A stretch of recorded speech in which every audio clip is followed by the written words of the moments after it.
Jiwe liliviringishwa alfajiri ya siku ya kwanza, kaburi likashindwa kumshikilia Bwana. Kifo kilijigamba kwa muda mfupi, lakini uzima ukalipasua milele. Aliteswa kwa makosa yetu, akazikwa kwa uzito wa dhambi zetu. Lakini siku ya tatu nuru ikang'aa, na mauti ikapoteza mamlaka yake. Nguvu ya ufufuo ndani yetu, uzima usioweza kushindwa. Kristo ameshinda kaburi, nasi tumeshinda pamoja naye. Nguvu ya ufufuo ndani yetu, uzima usioweza kushindwa. Kristo ameshinda kaburi, nasi tumeshinda pamoja naye. Yuko wapi mauti, ushindi wako? Yuko wapi kaburi, mwiba wako? Kwa damu alishinda, kwa ufufuo akathibitisha kwamba yeye ni Bwana walio hai. Si hadithi ya zamani isiyo na nguvu, bali uhalisia unaobadili mioyo.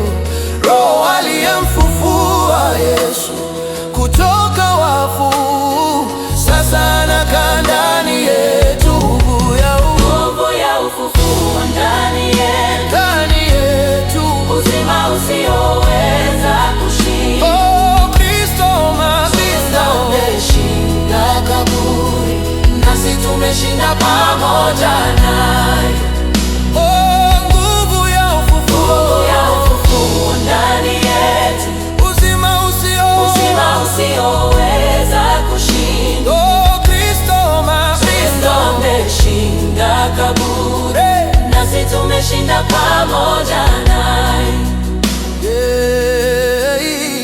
Tulikuwa wafu kwa makosa na dhambi, lakini katika Kristo tumefanywa hai, tukafufuliwa pamoja naye katika neema, na kuketi naye katika mahali pa juu.